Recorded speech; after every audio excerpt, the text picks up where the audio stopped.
والد صاحب کا ذکر یہاں پر اس لیے انہوں نے کیا کیونکہ پہلے وہ حضرت یوسف علیہ السلام کے ساتھ بدسلوکی کر چکے تھے اور ایک ڈرامہ رچا چکے تھے، تو اس لیے انہوں نے کہا کہ بھئی ہم اپنے والد صاحب کو راضی کرنے کی کوشش کریں گے کہ وہ ہمارے ساتھ بنیامین کو بھیج دیں، اور اس میں ہم صرف یہ نہیں کہ صرف کہیں گے بلکہ اپنی طرف سے پوری کوشش کریں گے کہ بنیامین کو ہم اپنے ساتھ لے کر آئیں۔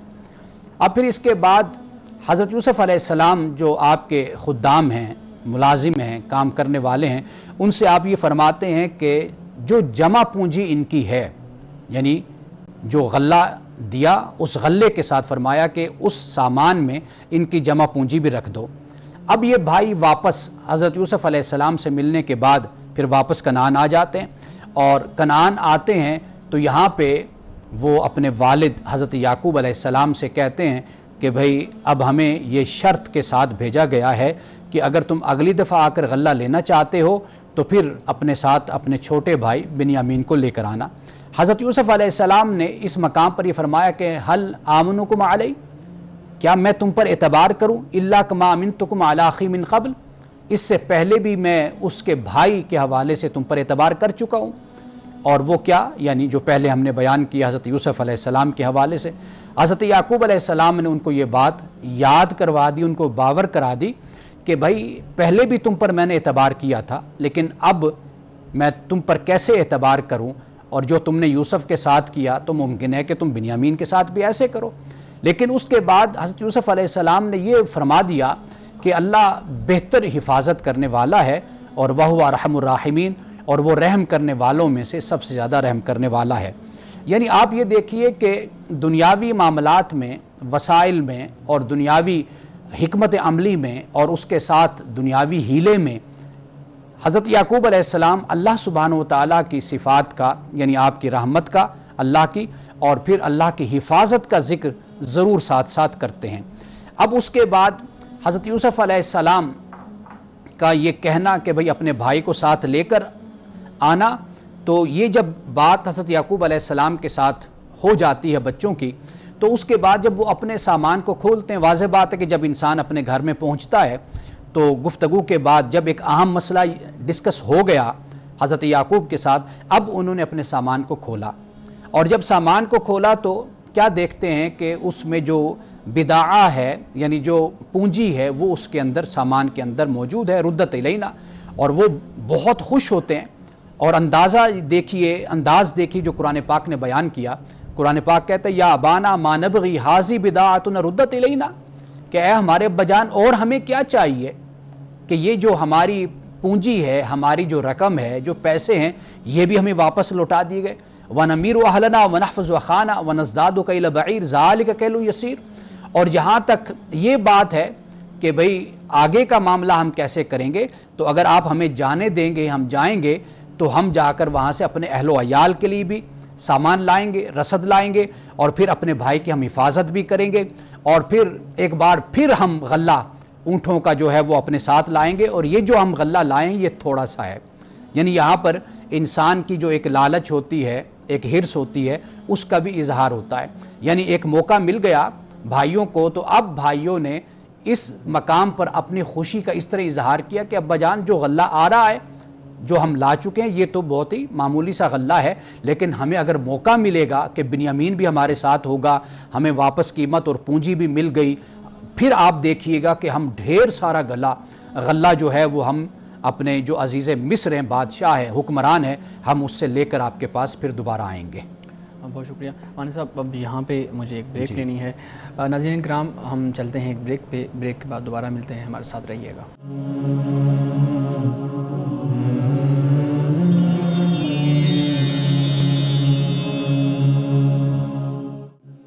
Welcome back. ناظرین، ہم بات کر رہے تھے سورہ یوسف پہ، اور امانت صاحب اپنی گفتگو کا آغاز کیجیے گا۔ اس سے آگے حضرت یعقوب علیہ السلام ان سے پھر عہد لیتے ہیں، یعنی جب وہ بھائی یہ پوری گارنٹی یا جو گفتگو ہو جاتی ہے، اس کے بعد آپ حضرت یعقوب اپنے بچوں سے ایک عہد لیتے ہیں، حلف نامہ لیتے ہیں، اور جو اس طرح ہے کہ بھئی تم بنیامین کو لے کر جاؤ گے تو پھر اسے واپس بھی تم لانا، اور دوسری بات کہتے ہیں کہ ہاں ممکن ہے کہ تم جاؤ، چونکہ اس وقت جو سفر ہوتا تھا وہ جنگل اور صحرا کا سفر ہوتا تھا، ریگستان کا سفر ہوتا تھا، اور جا بھی مصر میں رہے تھے کہ جو ایک اجنبی ملک تھا، تو کہا کہ ہاں اگر تمہیں کوئی گھیر لیتا ہے، کوئی دشمن گھیر لیتا ہے، کوئی ڈاکو گھیر لیتے ہیں، تو پھر تو ایک استثناء کی صورت موجود ہے، لیکن جب تم امن کے ساتھ جاتے ہو اور امن سے واپس آتے ہو تو تم میرے ساتھ اس بات پہ عہد کرو، حلف دو کہ تم بنیامین کو واپس لاؤ گے۔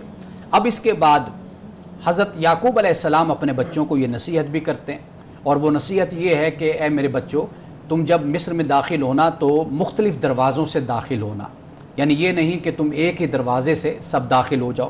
اب یہ حضرت یعقوب علیہ السلام نے ایک احتیاط کا راستہ ان کو بتایا، اس لیے کہ تمام بچے، تمام بیٹے اور ایک ہی شکل و صورت کے یا خوبصورت یا نوجوان جب ایک ہی راستے سے اندر داخل ہوتے ہیں تو بہت سے معاملات ان کے ساتھ ہو سکتے ہیں، یعنی وہ مخالفین کی طرف سے بھی ہو سکتے ہیں، یا شہر کے لوگ جو ان سے ہیں وہ بھی ان سے خبردار ہو سکتے ہیں، یا جو محافظ ہیں وہ ان کو پکڑ سکتے ہیں کہ بھئی آپ لوگ کون ہو، کہاں سے آئے ہو۔ تو گویا کہنے کا مقصد یہ تھا کہ ایک معمولی عام زندگی کے مطابق اور حسب معمول جو طریقہ ہوتا ہے اس کے مطابق مختلف دروازوں کو استعمال کرنا تاکہ تم کسی کی نظروں میں نہ آ سکو۔ حضرت یعقوب علیہ السلام کی اس نصیحت پر عمل کرتے ہوئے وہ بچے اسی طریقے سے داخل ہوتے ہیں، لیکن حضرت یعقوب علیہ السلام نے جب اپنے بچوں کو یہ نصیحت کی تو اس کے بعد یہ بھی فرما دیا کہ وما اغنی عنکم من اللہ من شیء، لیکن میں تمہیں اللہ کے مقابلے میں کوئی فائدہ نہیں تمہیں پہنچا سکتا، یعنی میں تمہاری کوئی حفاظت نہیں کر پاؤں گا۔ ان الحکم الا للہ، حکم صرف اللہ تعالیٰ کا ہے۔ علیہ توکلت، اللہ پر ہی میرا توکل ہے۔ وعلیہ فلیتوکل المتوکلون، اور توکل کرنے والوں کو چاہیے کہ وہ اللہ پر ہی توکل کریں۔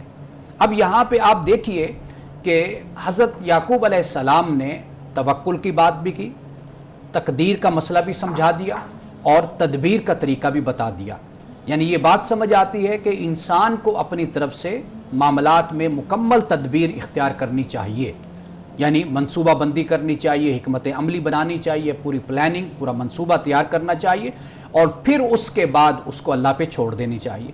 یعنی ایسی بات نہیں ہے کہ انسان کچھ نہ کرے اور کہے کہ میں نے اللہ پر توکل کیا، یہ بھی اسلام کے نقطہ نظر کے خلاف ہے، اور یا پھر یہ ہے کہ انسان تدبیر نہ کرے اور جو پھر اس کی زندگی میں ہو اور پھر وہ یہ کہے کہ یہ تو تقدیر تھی جو میرے ساتھ ہو گیا۔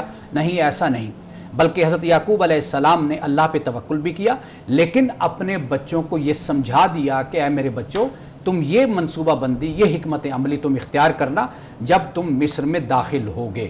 یعنی ہمارے ہاں جو ایک عام نقطہ نظر یہ پایا جاتا ہے تقدیر کے حوالے سے، اس کو بھی حضرت یوسف علیہ السلام نے یہاں پر کلیئر کر دیا۔ اب یاد رکھیے کہ قرآن پاک اس بات کو بیان کرتا ہے کہ اللہ سبحانہ و تعالیٰ کی مشیت کے ہم آہنگ ہونے کے لیے اور ہم آہنگ زندگی گزارنے کے لیے 3 باتوں کا ہونا ضروری ہے۔ ایک علم ہے، اب تک ہم نے پڑھا، اللہ سبحانہ و تعالیٰ نے بار بار علم کا بھی ذکر کیا۔ حضرت یعقوب علیہ السلام کے بارے میں بھی کہا کہ وہ لذو علم، یعنی وہ علم والے تھے اور ہم نے اس کو علم سکھایا تھا، لیکن اکثر لوگ نہیں جانتے تھے۔ اور دوسری بات توکل ہے، قرآن پاک نے اس کو بھی بیان کر دیا۔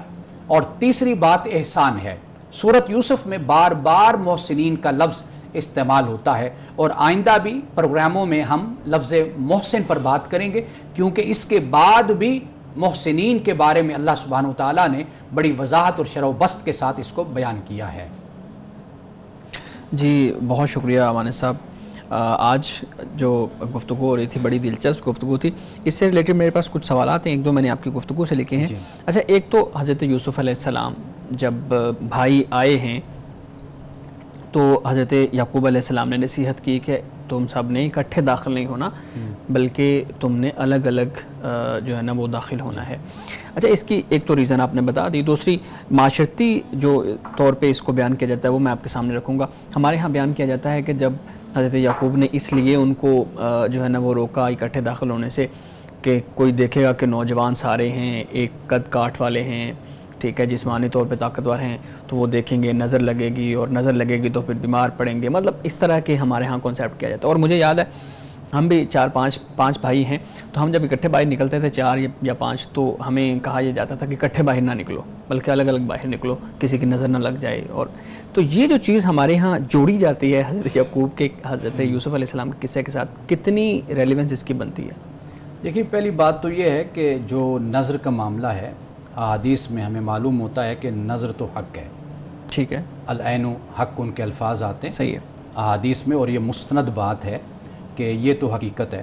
ہم وہ جو انگلش میں وائبس کا لفظ استعمال کرتے ہیں نا، جی کہ اس کا ایک اثر دوسرے انسان پر ضرور ہوتا ہے. صحیح ہے. ہم ہم اس کو اس طرح بھی محسوس کر سکتے ہیں کہ آپ دیکھیے کہ ایک مجلس میں اگر ایک ایسا انسان آ کر بیٹھا ہو کہ جو اس مجلس سے ایڈجسٹیبل نہ ہو، صحیح ہے، اور اس کی ایڈجسٹمنٹ نہ ہو، وہ کسی اور دنیا کا ہو، مجلس کسی اور طرح کی ہو.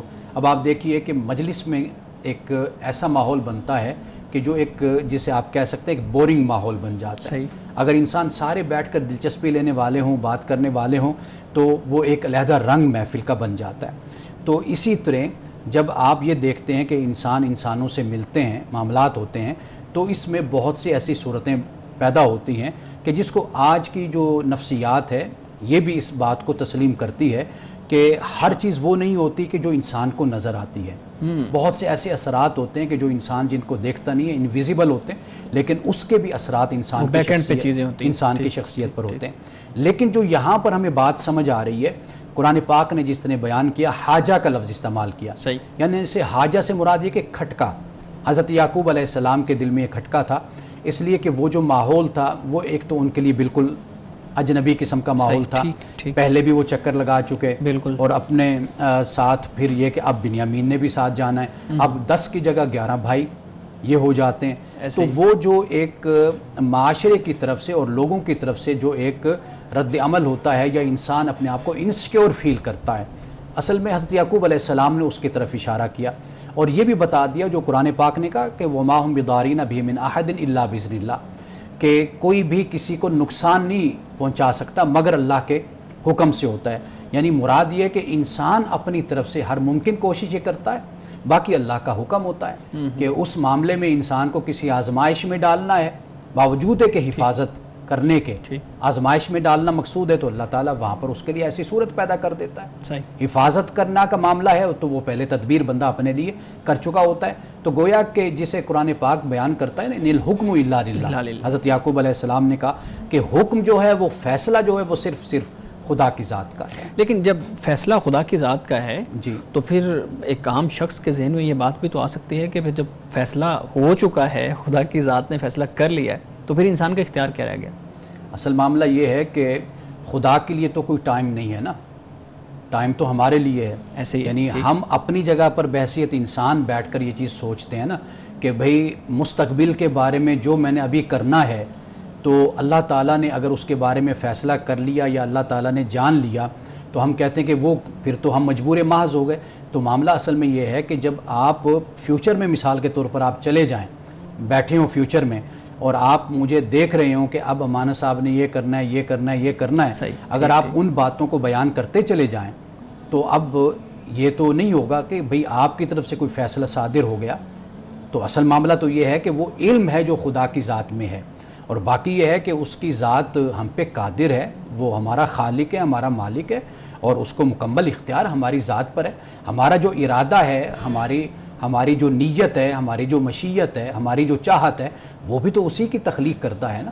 تو در حقیقت وہ جو فیصلہ خدا کا ہم کہتے ہیں، وہ در حقیقت یہ ہے کہ ہم خدا کی مخلوق ہیں اور کلی طور پر ہر چیز اس نے ہمارے لیے تخلیق کی ہے. ٹھیک ہے، ٹھیک ہے. اچھا، ایک سوال ہے، میں سوال آپ کے سامنے رکھ دیتا ہوں، لیکن اس کے بعد ہم وقفے پہ جائیں گے، اس کے بعد آپ اس کا جواب دیجیے گا. یہاں پہ بیان کیا گیا کہ حضرت یوسف علیہ السلام نے اپنی شخصیت بھائیوں پہ ظاہر نہیں کی. پہلی دفعہ آپ نے بھی ذکر کیا، شخصیت ظاہر نہیں کی کہ میں کون ہوں، لیکن خود پہچان لیا ان کو کہ یہ سارے میرے بھائی ہیں. دوسری طرف کہہ دیا کہ تمہارا ایک اور بھائی بھی ہے بنیامین، اس کو بھی لے کے آنا. ٹھیک ہے، اس کا نام تو نہیں ذکر کیا گیا، لیکن تمہارا ایک اور بھائی بھی ہے، اس کو نہیں لے کے آؤ گے تو پھر غلہ نہیں ملے گا. تو یہ شخصیت ظاہر بھی نہیں کی اور یہاں پہ بات بھی ہو رہی ہے، تو یہ کچھ وہ معاملہ سمجھ نہیں آ رہا. اس کا جواب دیجیے گا. ہم ایک بریک لیتے ہیں. ناظرین کرام ہمارے ساتھ رہیے گا، ایک بریک کے بعد ہم دوبارہ ملتے ہیں.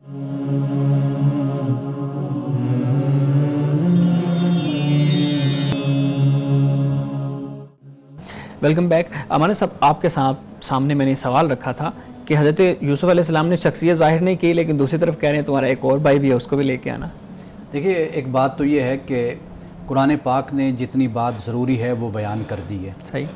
اب واضح بات ہے کہ وہ حضرت یوسف علیہ السلام نے ان کے لیے کوئی دعوت رکھی ہوگی، بیٹھے ہوں گے، گپ شپ ہوئی ہوگی، تو بھائیوں نے یہ ذکر کیا ہوگا. یعنی کسی طریقے سے ذکر ہوا.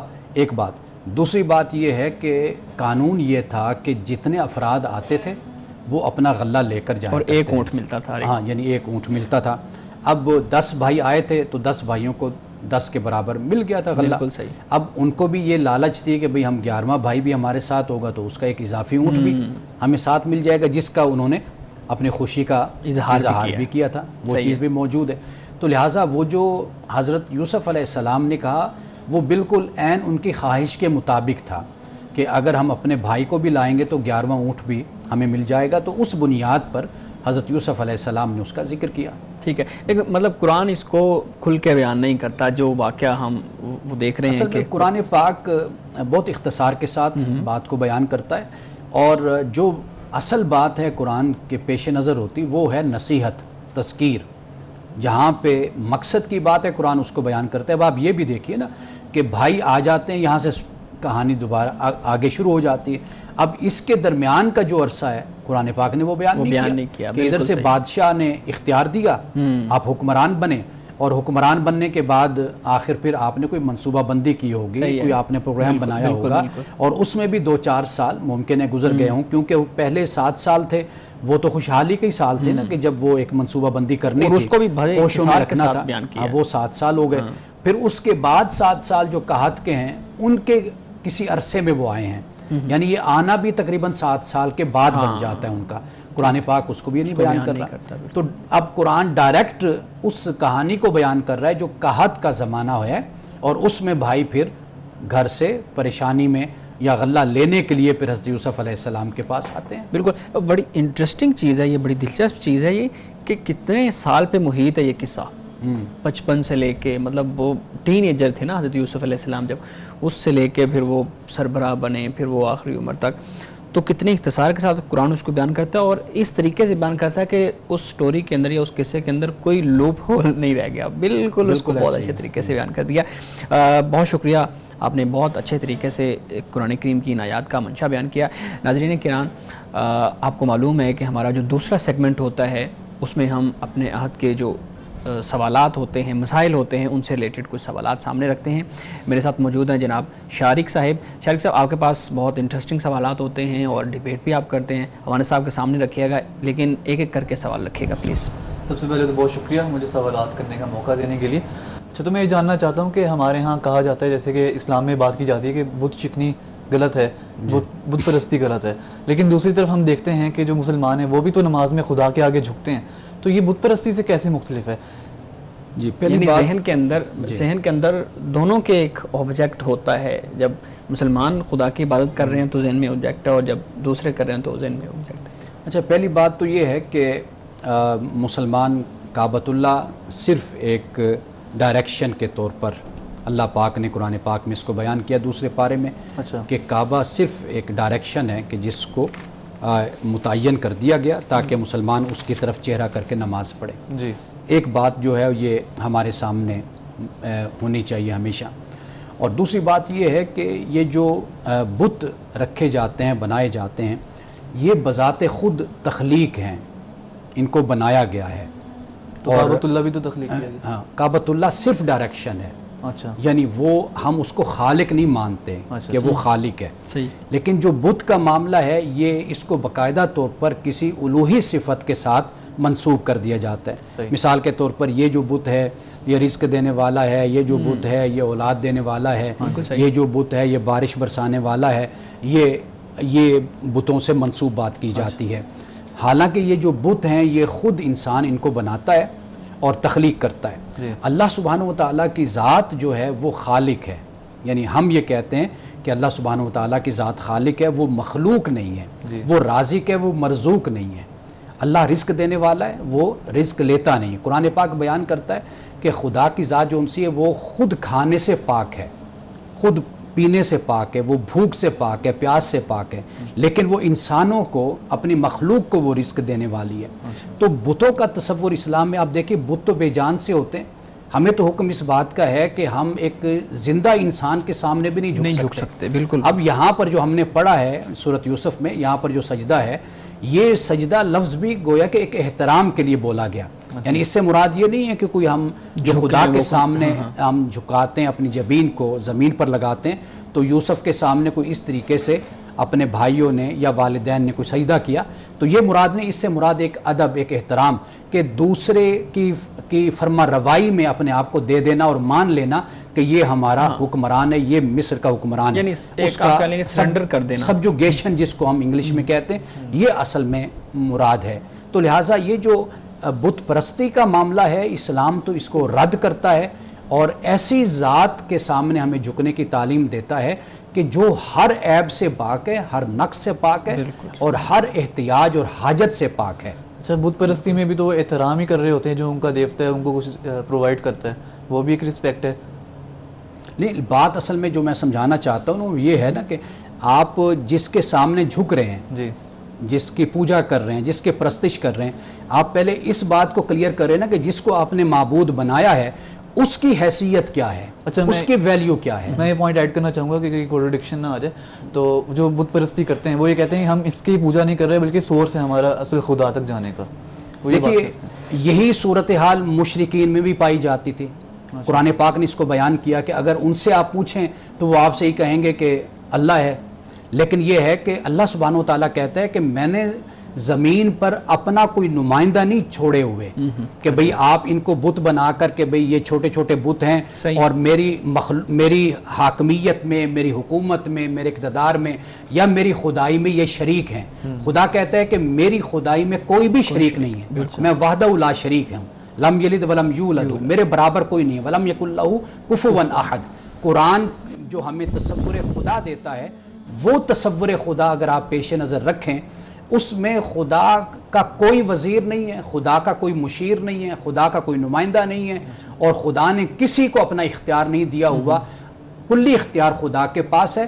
اور یہ جن کو خود بنا کر مشرکین آگے رکھ لیتے ہیں، خود تخلیق کرتے ہیں، قرآن پاک ان کے بارے میں کہتا ہے کہ یہ صرف ظن ہے، یہ صرف گمان ہے، یہ کوئی علم نہیں ہے یقینی کہ جس کی بنیاد پر یہ کوئی بات کہتے ہیں، یہ ان کے اپنے ہی آباء و اجداد کی اور اپنے ماحول کے تخلیق کردہ یہ تصورات ہیں، اور یہ بالکل جھوٹ پر اور بطلان پر مبنی ہیں۔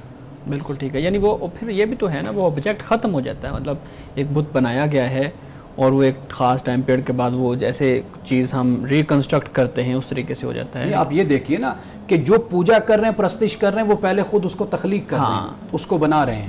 اب مشرکین کے جو وقت میں ہوتا تھا، وہ آپ دیکھ لیجئے کہ وہ آٹے سے بناتے تھے، بت بناتے تھے اور سفر میں اپنے ساتھ رکھتے تھے اور راستے میں پوجا بھی کرتے جاتے تھے، اور جب بھوک لگتی تھی اپنے خدا کو کھا بھی لیتے تھے، یعنی یہ بھی صورت بن جاتی تھی۔ پر آپ نے جو گفتگو کی اس سے مجھے ایک اور سوال ذہن میں میرے آ رہا ہے۔ جی پلیز، پر ٹائم کے اگر شارٹیج نہیں ہے، پلیز آپ نے کہا کہ خدا نے کوئی نمائندہ اپنا نہیں بھیجا ہی کہا، لیکن بعد میں ہم دیکھتے ہیں کہ انبیاء کرام کی بات کی جاتی ہے کہ وہ خدا کی تو نمائندے ہیں جو آ کر بات کرتے ہیں، اور اتنے میرے خیال میں 1400 پیغمبر کی بات کی گئی، اور جو کہ ہم جانتے بھی نہیں جن کے نام۔ بہت اچھا سوال ہے یہ، لیکن میں آپ کو بتاؤں کہ نمائندہ جو لفظ میں نے بولا نا، یعنی وزیر، مشیر، نمائندہ، وہ اس معنی میں ہے کہ خدا کی صفات میں شریک نہیں ہے، خدا کی الوہیت میں، اللہ کی الوہیت میں وہ شریک نہیں ہے۔ انبیاء علیہ السلام 1,00,000 کم و بیش 24,000 جو پیغمبر آئے ہیں، اگر آپ ان کی تعلیم کو پڑھیں، وہ جگہ جگہ پر اپنے آپ کو عبد کہتے ہیں، بندہ، انا اول المسلمین کہتے ہیں کہ یعنی ہم سب سے پہلے فرما بردار ہم ہیں اور ہم اللہ کے بندے ہیں، اور عبد کا لفظ ہی انہوں نے اپنے لیے پسند کیا ہے۔ تو اس لیے انبیاء علیہ السلام اللہ کی مخلوق ہیں، اللہ کے بندے ہیں، اللہ کے نمائندہ پیغمبر ہیں، پروفٹ ہیں، اللہ کے رسول ہیں، اللہ تعالیٰ نے ان کو زمین پر اپنا پیغام دے کر بھیجا، اور وہ جو اللہ ان پر وحی بھیجتا ہے وہ ذریعہ بنے ہیں انسانوں تک اللہ کی ہدایت کو پہنچانے کا۔ تو ان کے بارے میں ہرگز یہ نظریہ نہیں ہے کہ وہ اللہ کی الوہیت میں یا اللہ کے اختیار میں وہ شامل ہو جاتے ہیں۔ ہم جو بات کر رہے ہیں وہ اس حوالے سے کر رہے ہیں کہ جو یہ عقیدہ رکھتے ہیں کہ خدا کی الوہیت میں، خدا کے اختیار میں یہ شریک ہو گئے ہیں تو در حقیقت یہ شرک ہے، یہ بت پرستی ہے کہ جسے اسلام نے کلی طور پر جس کو جھٹلایا اور اس سے انکار کیا ہے۔ بالکل صحیح ہے، بالکل صحیح۔ اچھا میں آگے سوال کرنا چاہتا ہوں یہ شارق، لیکن یہاں پہ ایک وقفہ لینا ہے ہمیں، اس کے بعد پھر سوال لیتے ہیں۔ ناظرین کرام ہمارے ساتھ رہیے گا، ملتے ہیں ایک بریک کے بعد۔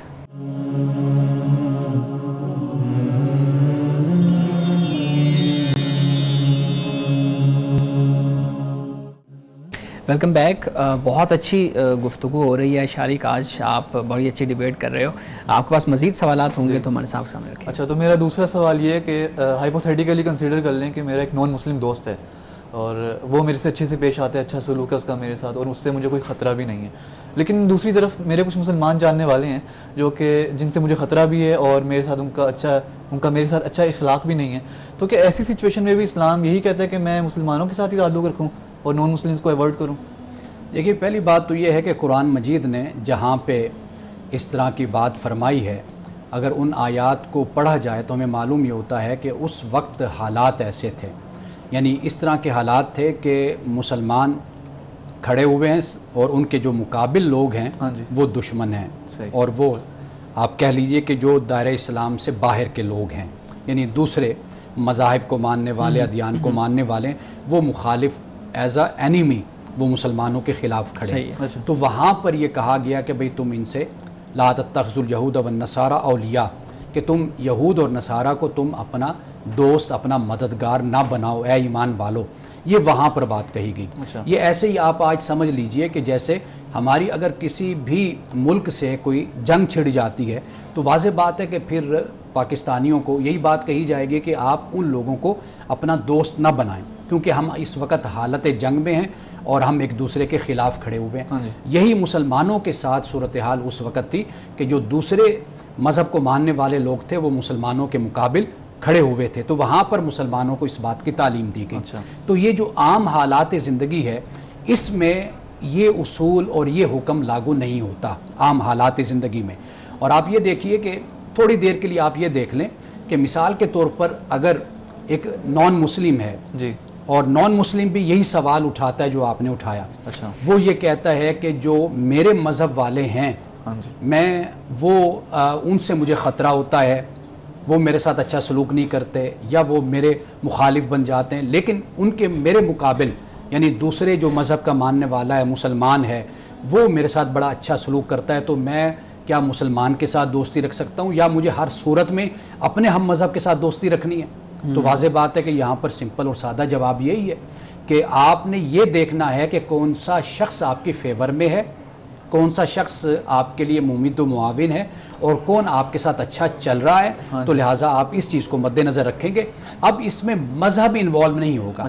اب آپ یہ دیکھ لیجئے کہ دنیا میں ہم رہتے ہیں، جاتے ہیں، وہاں پر ہر مذہب کے ماننے والے لوگ ہوتے ہیں، ہم ان کے ساتھ کاروبار بھی کرتے ہیں، ان کے ساتھ تجارت بھی کرتے ہیں، سیاست بھی کرتے ہیں، معاملات زندگی بھی طے کر رہے ہوتے ہیں، لیکن آپ یہ دیکھ لیجئے کہ وہاں پر ہم ایک ہی چیز کو مد نظر رکھتے ہیں۔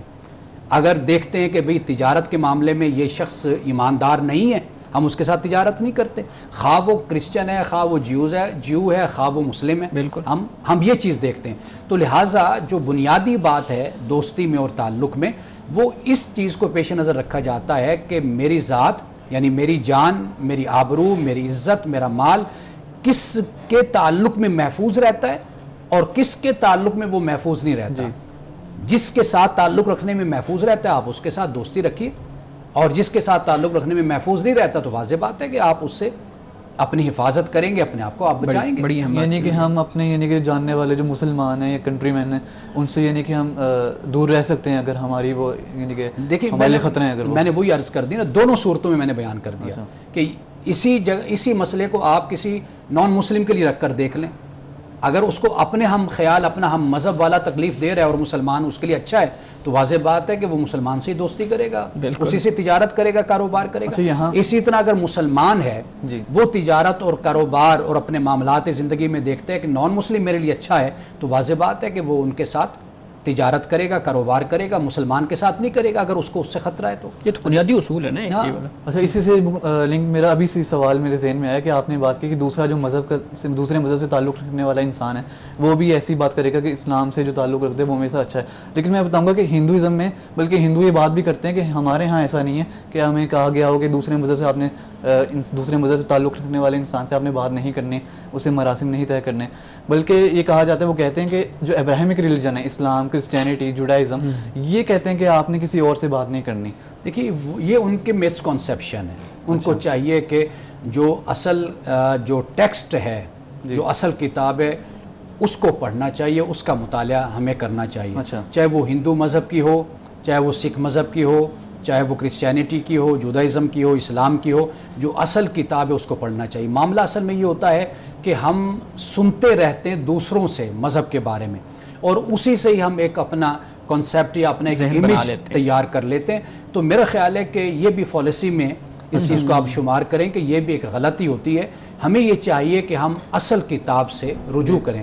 مثال کے طور پر آپ دنیا کے کسی بھی فلاسفر کو پڑھنا چاہتے ہیں، اب اس فلاسفر کی تھاٹس پر بڑی کتابیں آپ کو مل جائیں گی، لیکن عادلانہ طریقہ، عدل اور انصاف کا طریقہ یہ ہوتا ہے کہ آپ اس فلاسفر کی اصل جو کتاب ہے جو اس نے لکھی ہے، آپ اس کو اٹھا کر پڑھیں، اس کے افکار کو دیکھیں، پھر آپ اگر کوئی اعتراض بنتا ہے، آبجیکشن بنتا ہے، تو پھر آپ اس آبجیکشن کو رکھیں. مثال کے طور پر دیکھیے، میں نے ابھی آپ کو قرآن پاک کی ایک آیت کوٹ کی، ایک نہیں کئی مقامات میں آپ کے سامنے رکھ سکتا ہوں کہ جہاں پہ اللہ تعالیٰ نے تعلق رکھنے کی بھی اجازت دی ہے.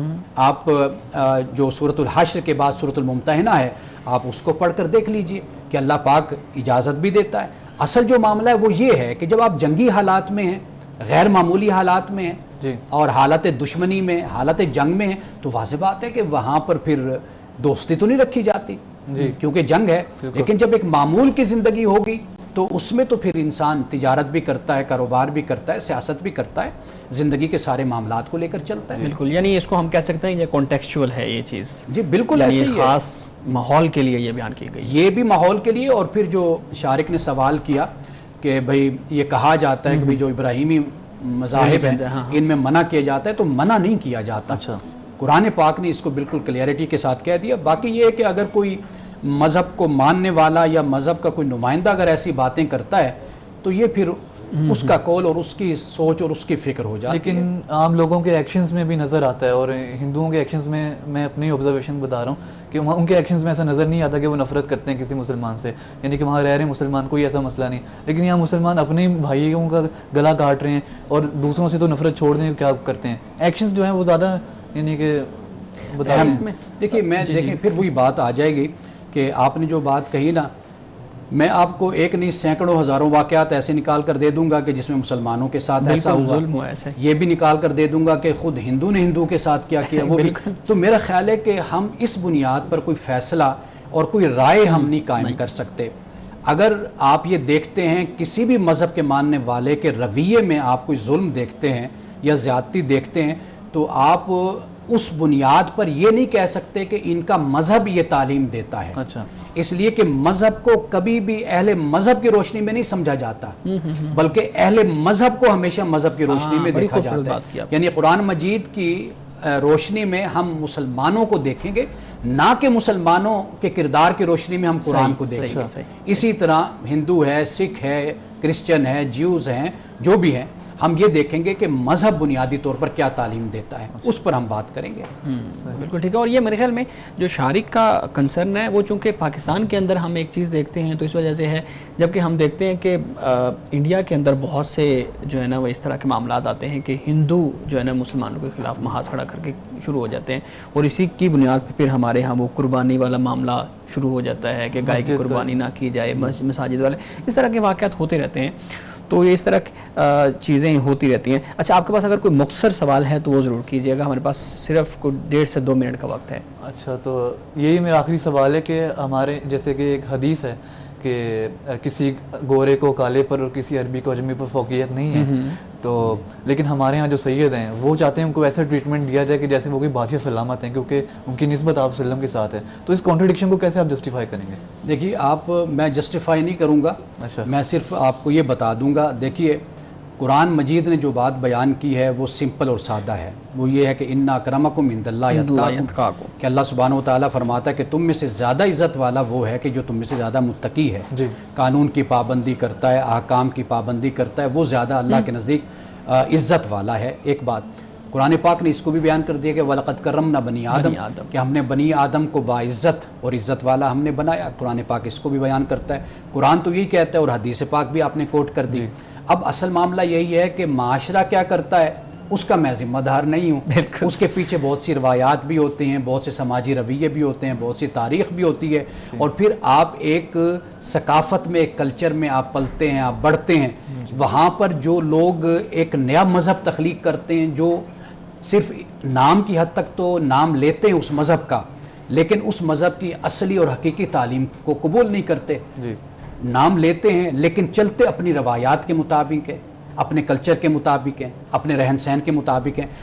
یہ جو مسئلہ آپ نے بیان کیا یہ لوگوں کے ساتھ معاملہ ہے، لیکن جب ہم قرآن پڑھتے ہیں، جب ہم حدیث پڑھتے ہیں تو وہاں پہ ہمیں ایسی کوئی بات نظر نہیں آتی. بالکل صحیح ہے، بالکل صحیح ہے. بہت شکریہ شارق اس طرح کے اچھے سوالات کرنے کا. ناظرین کرام، ہمارا جو وقت ہے وہ اپنے اختتام کو پہنچ رہا ہے. ہم اپنے پروگرام کا اختتام اس دعا کے ساتھ کرتے ہیں، اللہ تعالی ہمیں حسن کلام اور تاثیر کلام عطا فرمائے، ہماری زبان کی گروں کو کھول دے، سننے والوں تک خیر کا پیغام پہنچے. اجازت دیجیے، خدا حافظ.